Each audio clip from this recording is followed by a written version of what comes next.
Hello, everyone. Welcome to the Friendly Circle Berlin. My name is Patrick. Wow, it's great to see so many people here today. Over 300 people so far. Welcome to our kickoff of our new monthly series called Somatic Mondays with Jan Winhall. And this promises to be a transformative journey in addiction recovery. I'm honored to introduce Jan. Jan is a pioneer of the felt sense and creator of the felt sense polyvagal model for trauma and addiction. And she brings 40 years of expertise to our new monthly series. So beginning with her latest book is titled 20 Embodied Practices for Healing Trauma and Addiction. Jan offers a revolutionary perspective that honors your body's wisdom rather than pathologizing your experiences. This groundbreaking approach integrates cutting-edge neuroscience with somatic practices, viewing addiction not as a disorder but as an adaptive response to regulate your nervous system. Each month, you'll gain practical tools for healing through deep embodied listening and nervous system regulation. So whether you're brand new in recovery or a professional on your own recovery journey, Jan's compassionate methodology creates multiple pathways for growth and integration. So join us as we explore how trauma and addiction can heal together through this innovative body-centered approach. Jan, we so appreciate you. It's great to see you. And this is, I think, third, fourth time. And we really appreciate your generosity in offering this new monthly series to our community completely free of charge. So also, Jan will be presenting at our Dublin Recovery Reimagined conference next month, Trinity College Dublin, May 23rd through the 25th. And if you're watching on YouTube, you'll find details about the conference in the show notes. You'll find details about the new monthly series. So thanks, Jan. It's just great to see you, as always. And now I'll turn it over to you. Thank you. Hello, everybody. So, Somatic Mondays. I love this idea. When Patrick suggested it, we had a good laugh about it. I want to be with you in a more somatic way, a more kind of casual way. I'm used to doing more formal presentations where, I present the model and throw lots of information and some embodied practices to people in an hour or 2 hours. Those are the typical kind of ones. I want this to be different. When Patrick suggested that we do it, I thought, what a great idea, and I love this group. And so I want us to kind of let it flow. And I understand that there's a YouTube, first part of that, and I'll do some presenting and whatever. But I want to do it in a way that really brings all of you in.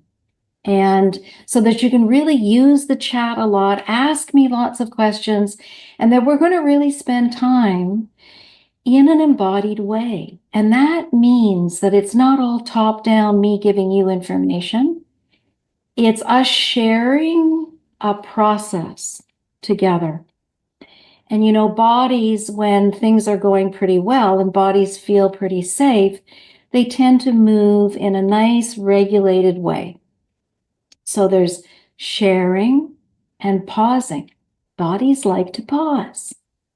And that might sound funny, like funny language to you, but I think over the time that we're together, and hopefully that's years and years, Patrick, that I can see your face there. So that's a nice thing. It's a nice thing we learn about the nervous system, is that when we can see people's faces, it really grounds us, as long as they're giving us these cues of safety with a smile. And if you know Patrick, he has a great smile. So let's go slowly. So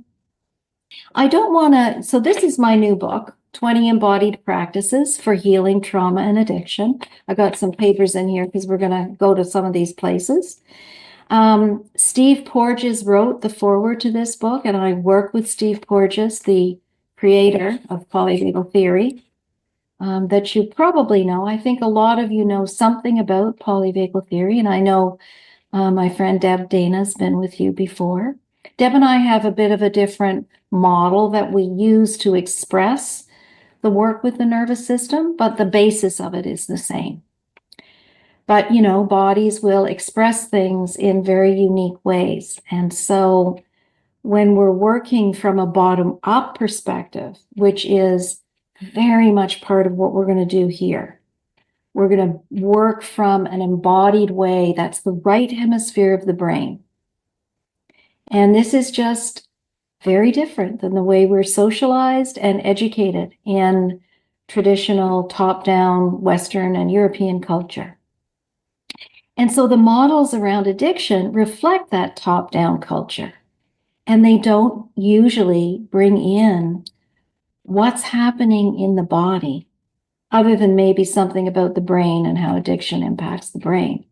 But we're going to go down here, down into the place where we live our experience in our bodies.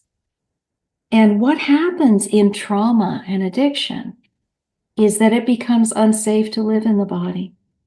It becomes unsafe to feel into our deep feelings and to experience both dysregulation and alarm and terror and rage, and also then shutting down into numbness, which is where addictions take us in order to help us to cope with what feels unbearable.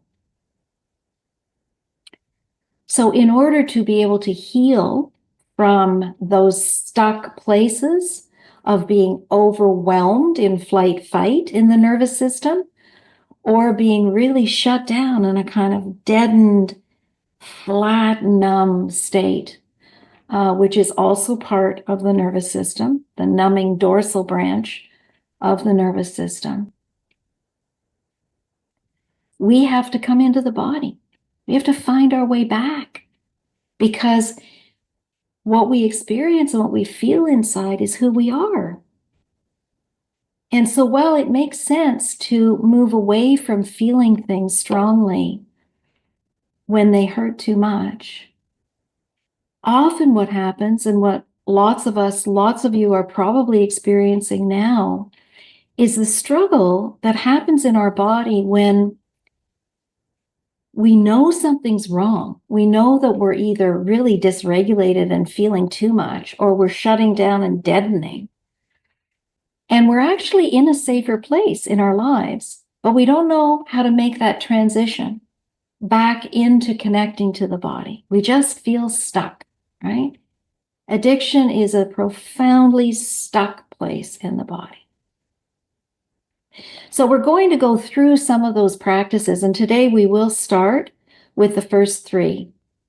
But we're not going to go through each one of those in a very sort of predictable way. Like next week, we're going to do the next practice. And part of the reason for that is because the practices need to be done sequentially. Because why? Because bodies need safety in order to connect into what we experience inside in our personal life. We need to feel safe enough to be able to connect there and learn how to regulate so we don't freak out or shut down and numb ourselves. So the book takes us through those practices in a very curated way. Step by step, we go deeper into feeling states in the body.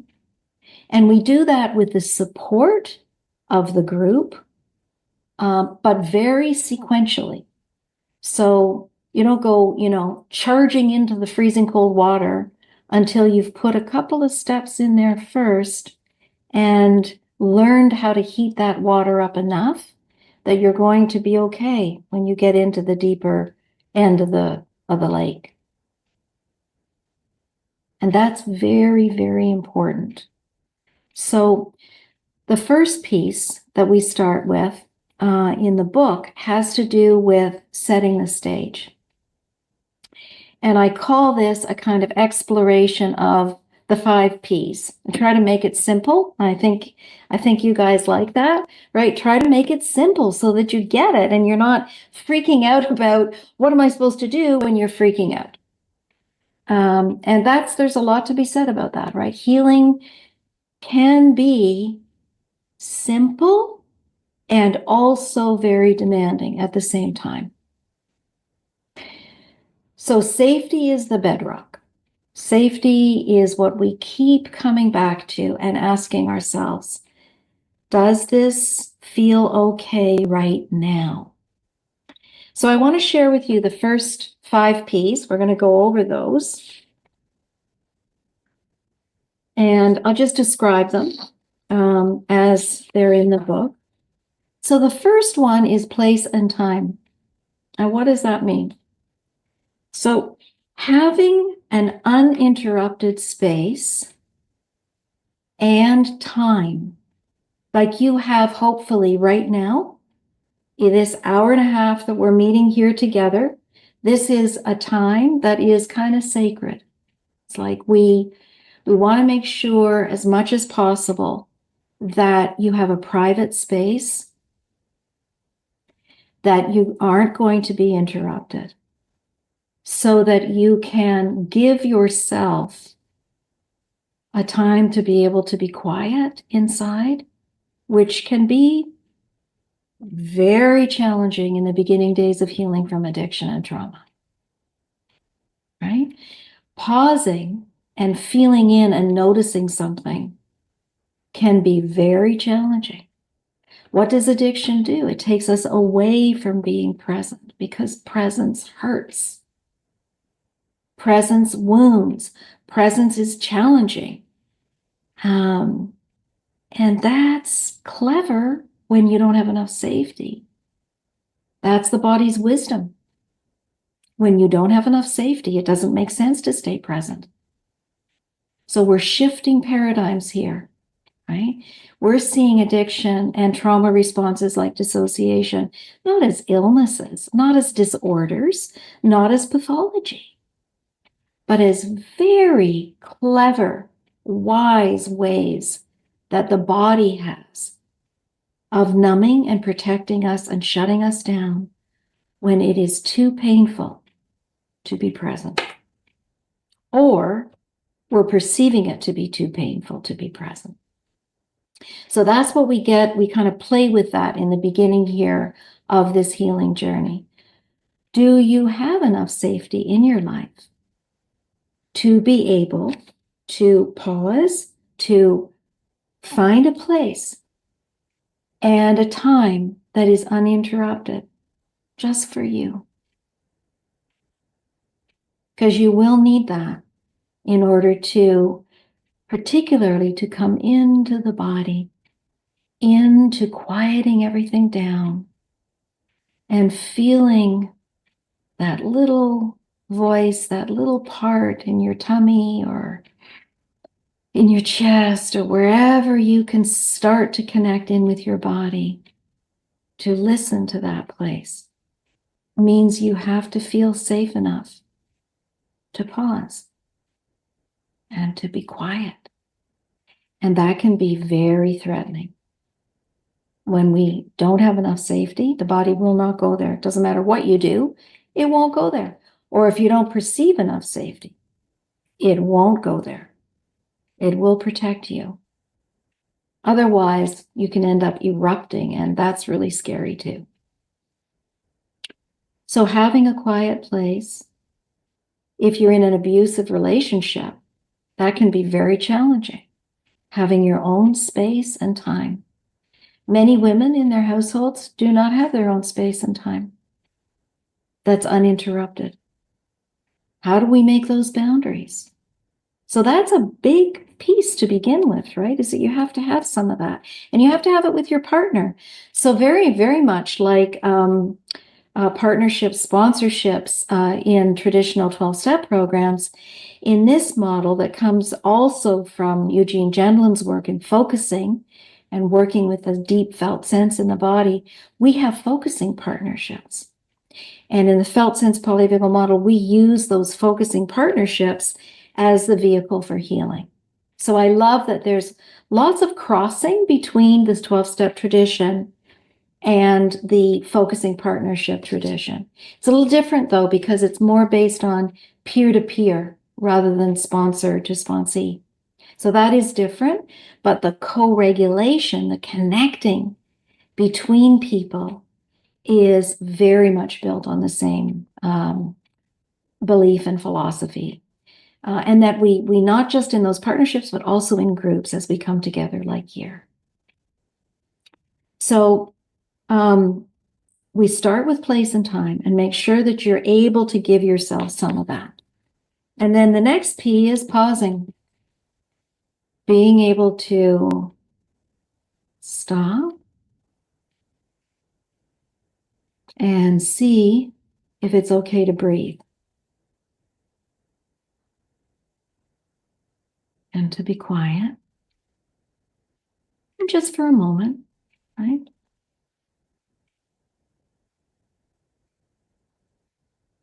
And then learning over time how to manage triggers when you learn how to pause. That's a big one that we'll talk about later on in our times together over the months.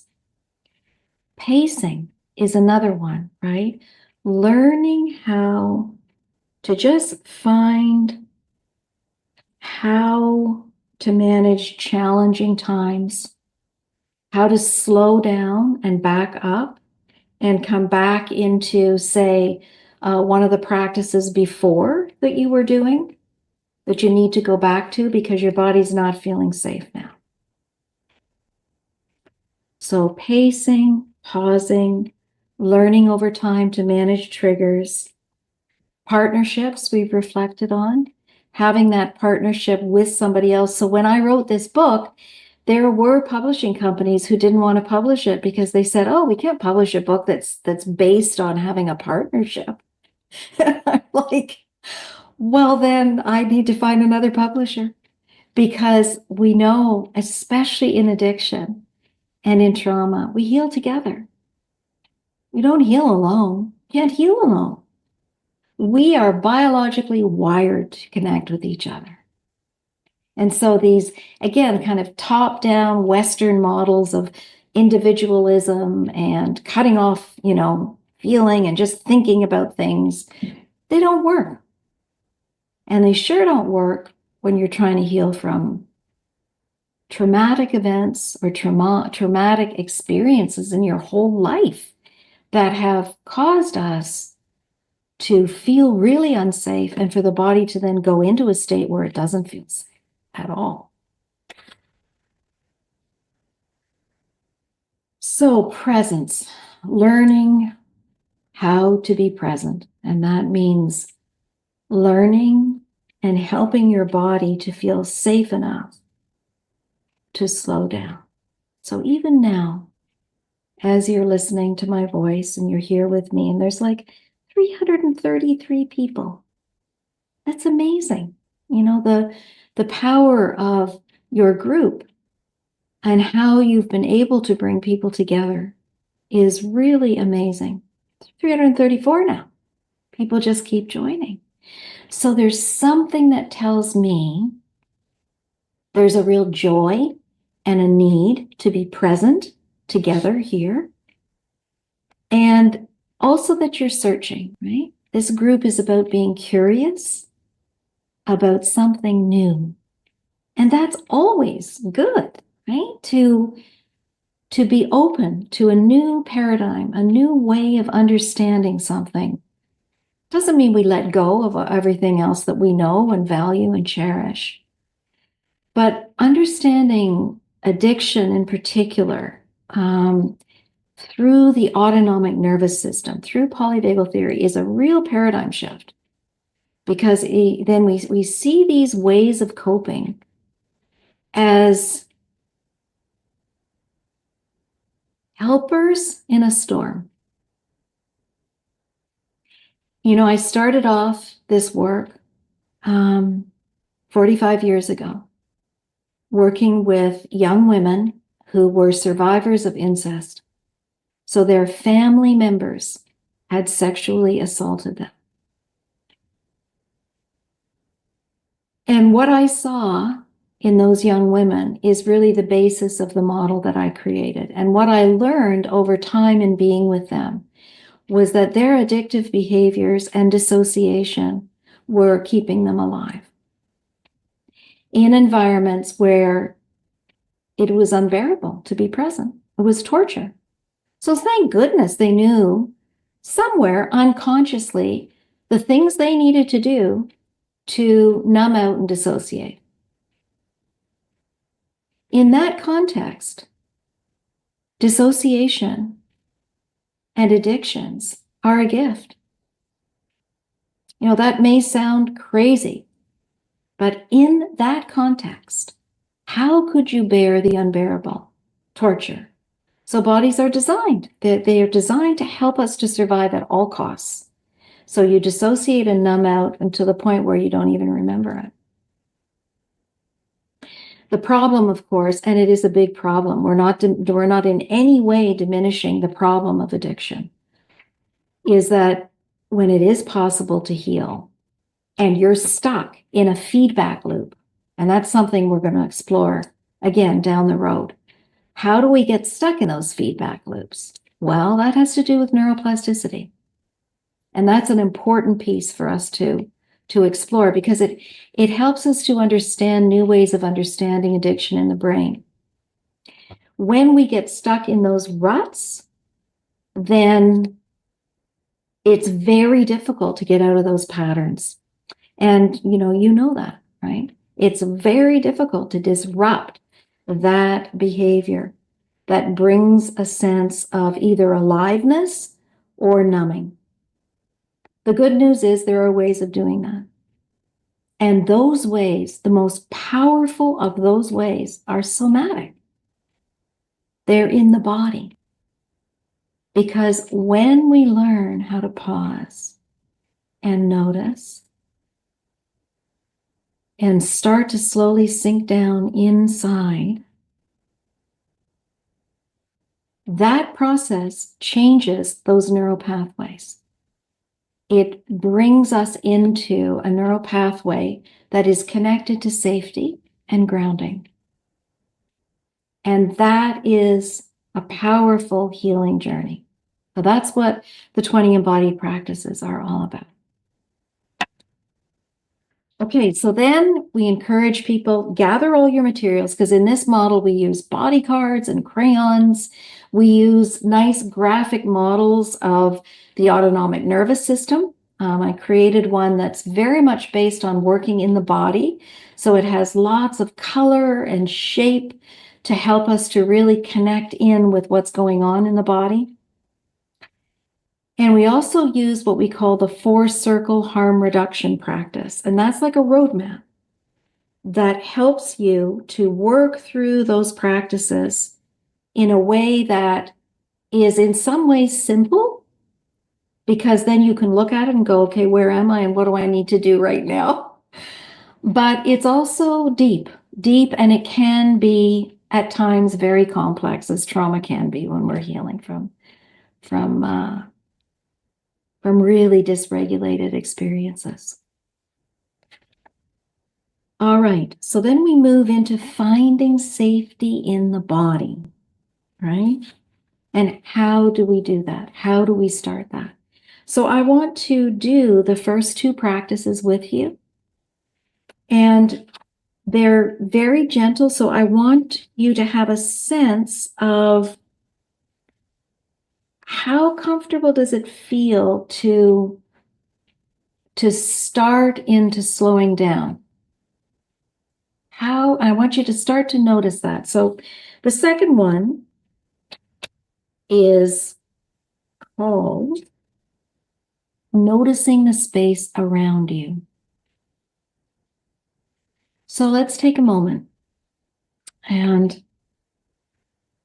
just begin to get a sense of feeling your feet on the floor, And then I want you to kind of ask yourself, this is the nervous system, right? This is what we're connecting with now is our autonomic nervous system. This is the part of the body that it's so beautiful.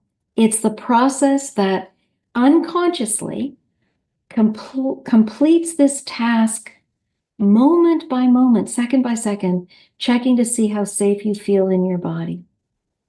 And you'll recognize this process that Steve Porges calls neuroception.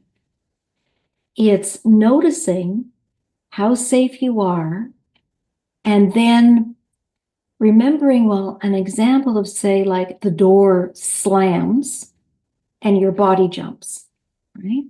That's neuroception. So you didn't think to yourself, the door's slamming, so I better jump and mobilize to get out of here.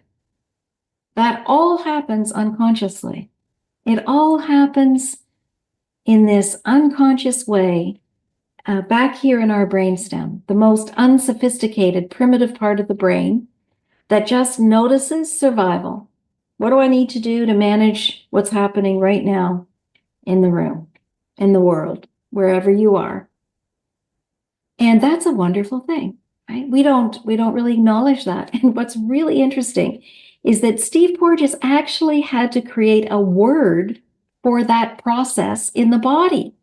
A process we all know, right? We know what flight fight is. It's like something happens, it jolts you, and your body unconsciously knows, okay, am I getting out of here or am I fighting back? And that process in a top-down Western culture was never named. That's stunning when you really think about it. It was never named because we don't acknowledge what goes on in our bodies. We talked about the sympathetic nervous system, flight, fight, but we didn't talk about the process in the body that monitors that. So that's Steve's word, neuroception. And so we're engaging neuroception right now when we say, okay, practice 2 in Jan's book, noticing the space around me. So I want you to just take a moment and look around the room that you're in.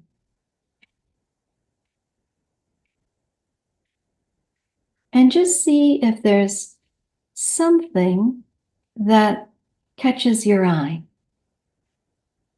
something that you're drawn to for whatever reason. It doesn't matter the reason. And then notice if it feels okay for you to stay there for a little bit.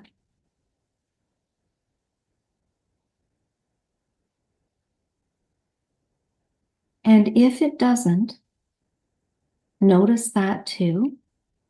And just do whatever you need to do to manage what's happening for you. But if it does feel okay, just see if you can stay there a little bit longer. Maybe you notice something else that you're drawn to. Be curious about it. Slow things down a little bit.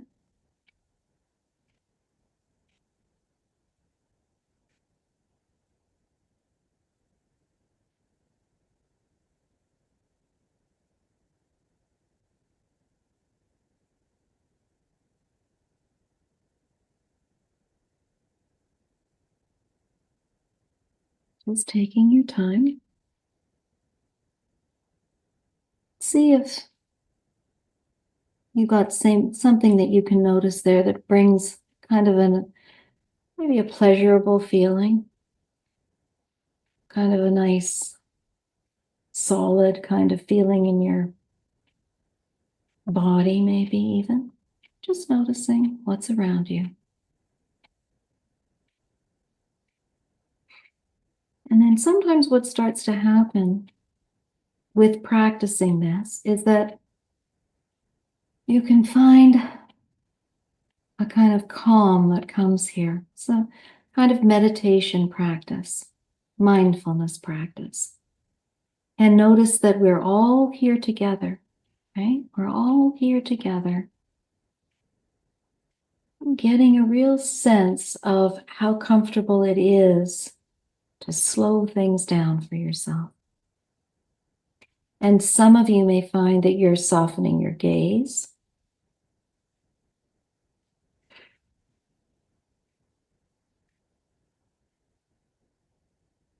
And then gently feeling your feet on the floor, and then coming back to our group, coming back to the room.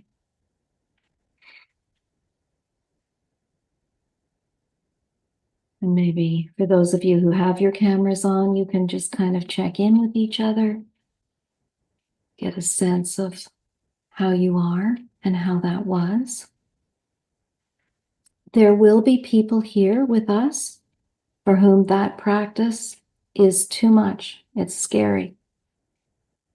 And for those of you who feel that, I really want you to hear that we get that. In the early days of recovery, that practice is way too much. And for those of you who really were able to kind of sink into it and maybe even felt kind of good and closed your eyes, just really notice that. You're at a place now in your body where you have established some safety to come into you. And that's something to really celebrate, because in the recovery journey, you're on your way. You're doing it. You're able to be present with yourself. And for some of you, that might feel very new, like you weren't sure you could do it. But feeling into the safety of the group around us really holds the space. It makes a container for all of us to be able to be here together. And perhaps you were surprised that you were able to calm down enough, to slow things down enough, to be with yourself and to be with others, right? Is one of the things that we know about the nervous system that's really important to get, and that I think inherently 12-step programs know. And it's another thing that we really share in this model too, is that we heal in co-regulation. We heal together, and that we, in order to do that, we need to feel the safety of being connected to each other and ourselves. So the power of the group, the way we would express that in polyvagal language, would be to say that when we feel safe enough, that ventral branch of the vagus nerve that comes above the diaphragm and all the way up through our face, right? The vagus nerve is this longest cranial nerve in the body, and its job is neuroception. It's to monitor how safe we are and shift us into different states in order to manage the situation so we'll survive. So if your body now, in this moment, feels safe enough to slow things down and notice what's happening in the room, that's really important. You've come a long way. And if you're not there yet, you'll get there with practice.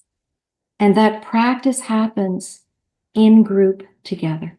When we're all together, we can really support each other to be able to come back to connection, to come back to be alive. Because when we're in that state of addiction, it's deadening. It can feel very exciting in moments, but ultimately it hurts you. So coming into aliveness like this together, this is the healing journey. And this happens through the body in the most powerful way, in a way that really sustains over time, where you don't have to be living, white knuckling it and being terrified that you're going to fall off the wagon again. That doesn't happen. when you heal in the body. And that is key to understanding the importance of somatics. When you change those neural pathways, when you learn how to slow it down and come back inside, you don't white knuckle it. That's flight fight.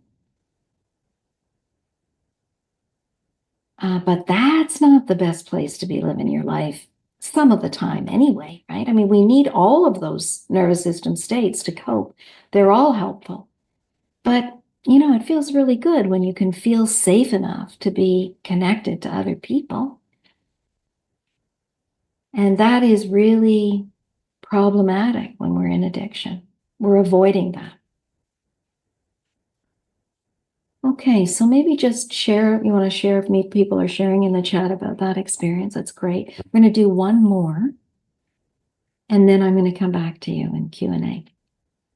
So the next one builds on the first one. And in the 20 embodied practices, it's not just linear. It's not like we start here, we go here, we go here. It's circular because bodies work in circles. Bodies love feedback loops. Addiction is in a feedback loop.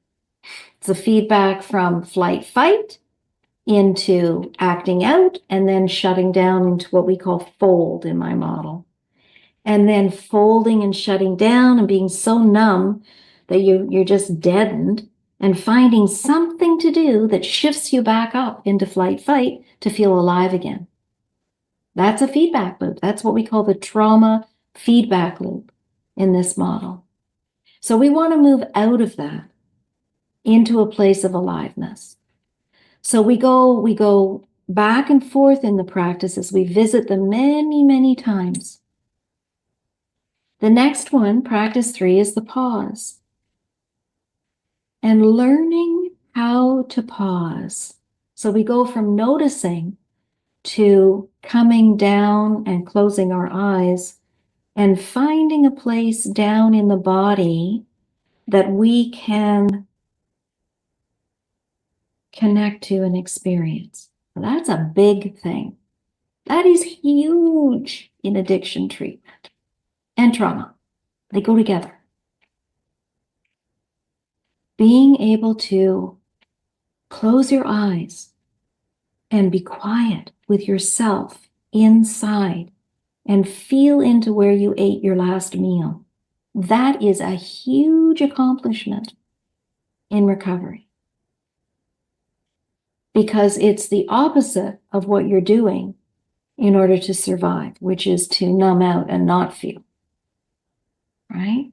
So again, we want to be really gentle with that. I mean, there's a lot of folks here. We don't know where all of you are in your journey in recovery.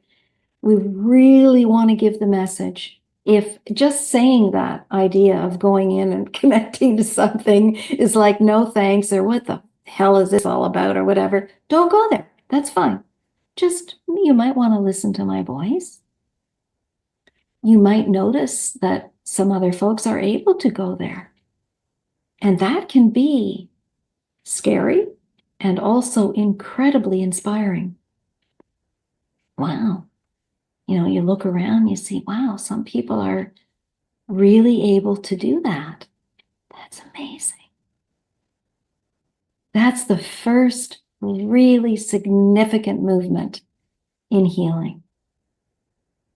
And notice that it's pretty well left out of most recovery programs, which is why I'm here doing the work that I do, exhausting myself at times, but it's so inspiring too, right? So let me say that again. Being able to do practice 3, pausing and coming into yourself quietly and feeling into where you ate your last meal, or feeling into something in your body that feels good. Not ecstatic, but good. And putting your hand there and not being afraid to notice that, that is amazing. So let's try it. And if your body says, no, we're not doing that, you're not going to do it. And you're going to respect your autonomic nervous system that says, no, that's too scary and we're not doing it. You could ask your body, could you just stay and listen to my voice? So one of the things I want you to know too is that I narrated my own book. I went into a recording studio and I read the whole book. So all of the practices you can listen to and not have to like engage in them fully first, but just listen. Just listen to my voice, listen to the practice, and imagine what it would be like if you felt safe enough to connect with yourself like that. Because that really is the healing journey. Right? Okay, so let's try practice 3, the pause. And again, this is a mindfulness practice. So we'll move into focusing in felt sense next time. This is a mindfulness practice. It's like step 1 in focusing we call clearing a space. It's one of these ways of not getting into anything big, just seeing if you can kind of hang out and say hello to a little place in your body that feels all right. Okay. So we're going to start by going and revisiting practice 2, noticing the space around you.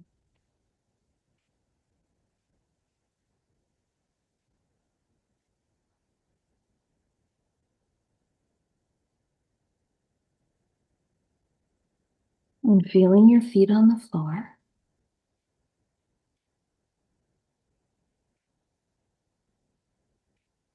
And if it feels safe enough, you can soften your gaze. You don't even have to close your eyes.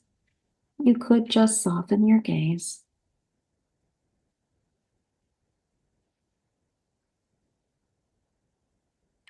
Or you could back up a little bit and just notice an object in the room. So really encouraging you to find the right closeness and distance from you. And wherever that is in this moment is just right. And it will change over time.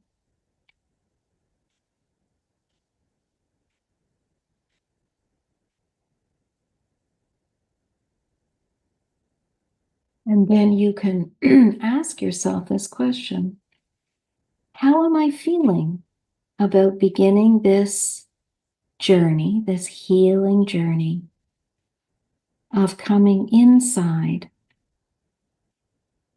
with Jan?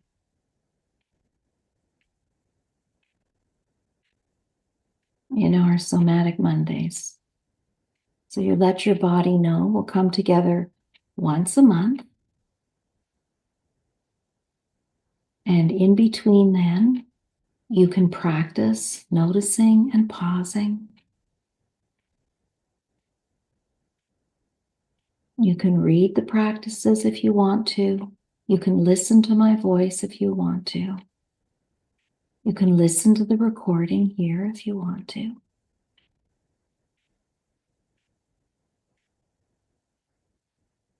And then just notice where you feel some kind of stirring or sensation in your body. And if it feels a little uncomfortable, no, you don't have to stay there. Just notice it. If it feels calming and soothing, you could really nourish that, right? Just put a hand where you feel your body talking to you. This is a way of really connecting even more through touch, through self-touch. Oh, here I am. I'm in my body. And for me, I feel it in my chest right now, my upper chest. It's kind of full. There's a sense of fullness there. It's a nice feeling. And just notice if it feels unsafe, you're not going to go there. If it feels okay, maybe you just get a little image that comes. Mine's kind of a fluffy, cloudy image that often comes here. And sometimes there's a word that comes with it, like mine is kind of a fullness now, and there's a joy in this work. And just notice what happens for you there.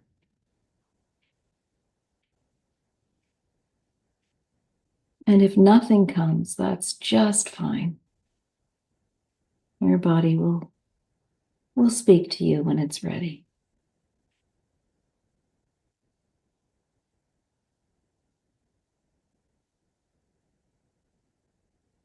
And then, for those of you who feel ready to come back to practice 2, just noticing.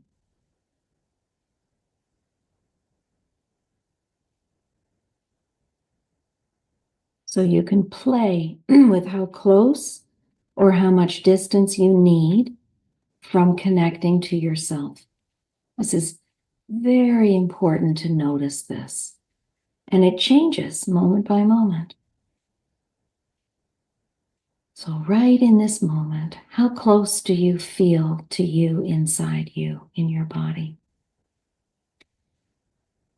And then backing up a little bit more, feeling your feet on the ground.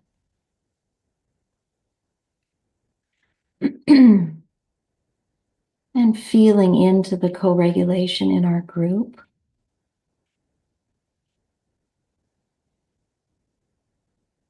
And maybe just inviting a nice breath. And if it feels right, you can really thank your body for showing up and being here with you. And then slowly, if you've got your eyes closed, you can open your eyes.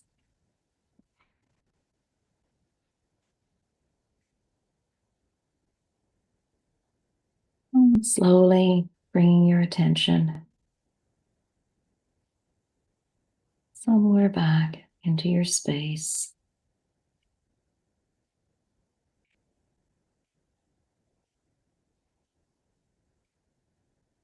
And then just noticing again, what was that like? What was that all like?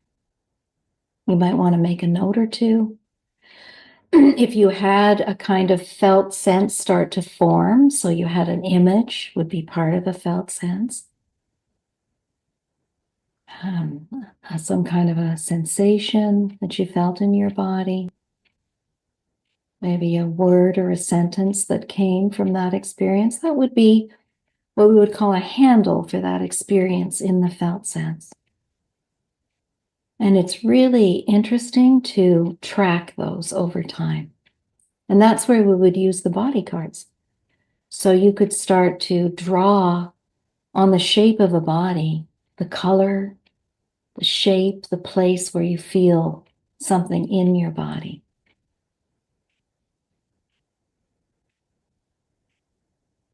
Yeah.